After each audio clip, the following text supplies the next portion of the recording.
The cruel Wild Run is a mystifying mismatch of great ideas with mediocre implementation that left me simultaneously wondering why I'm playing it while still enjoying quite a lot of it.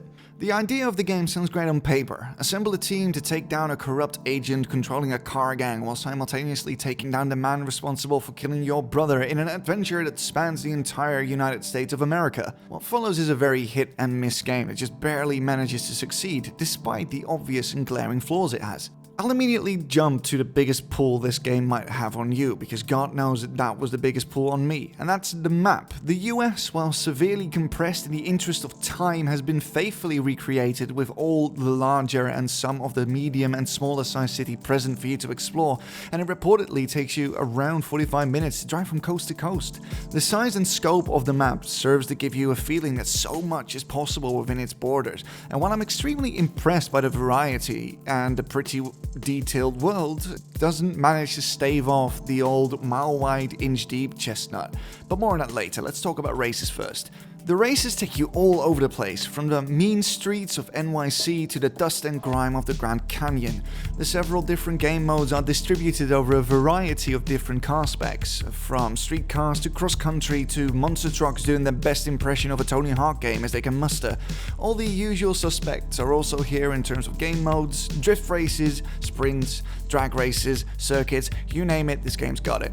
It's a breadth of content that keeps you busy for at least 20 hours, but there is one thing that throws some flies in the proverbial ointment, and that's the handling. If you want to be competitive in a racing game, one of the most important parts is that the car feels good to drive. The game being an arcade game brings with it the expectation of not having to worry too much about the minute details of driving, but apparently arcade at Ivory Towers means like driving on ice. The response time and the subsequent steering feels fairly slow, which resulted in me crashing into oncoming cars even when I saw them way before they were going to hit me, and this happened more often than I'm comfortable with, and certainly more than it should. It's not a problem that can't be looked past, but it is an annoyance that you need to remember if you're looking to buy the game. The handling, like many other elements of your car, can be upgraded by swapping out parts for better ones. These parts are rewards for pretty much everything you do in the game. The way this is implemented is very similar to the questing system you see in your typical MMORPG, only instead of a new piece of plate armor, you get a new exhaust that increases your car level by some number. Better parts have a color of either gold, silver, or bronze, depending on the quality, you know the drill. I gotta say that this whole traditional RPG approach to a racing game just feels off. I can offer no alternatives here. I'm just saying that something doesn't feel right with that system.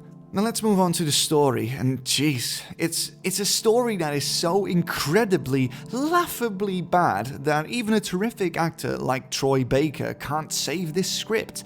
Characters react strangely and suddenly to situations, spout cliches non-stop, and the overarching revenge narrative is so badly written that I'm surprised Ivory Towers even thought it was a good idea to implement it in the first place. The game's promise of an entire country to explore as you see fit would have been more than enough to draw people in. Hell, I'm kinda sure that it would probably make the entire experience better if you don't have to deal with the awful excuse for a story. Now let's move on to the big content update called Wild Run. The Wild Run expansion, which brought with it a ton of handling tweaks and graphical upgrades as well as dynamic weather, added a monthly event called The Summit, where players can compete with each other in various disciplines to show off their driving prowess. During the weeks leading up to the main event, you have to do qualification matches to place yourself in the main event, and if you manage to qualify and win the finale, you get to take home an exclusive reward that's not available anywhere else. It's a nifty idea that inspires PvP competition while simultaneously giving you the illusion that the game has more ongoing content than it actually has. I know I'm being negative here, and I guess that after all the negativity, I have to justify why I was having fun with it in the first place, as I stated at the start of the video. In one word, America. Touring through the vast and diverse landscape is never a chore, and exploring both on and off-road makes you stumble on interesting things and vistas, and this feeling makes all the bad stuff in the game so much less bad.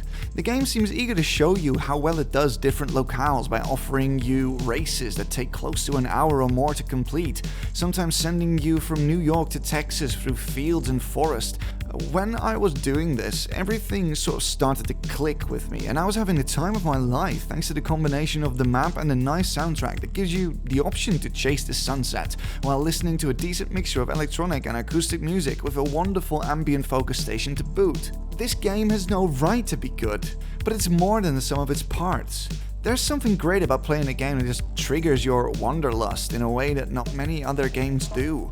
If you love being competitive in racing games and longing for the perfect arcade experience, you should continue on looking.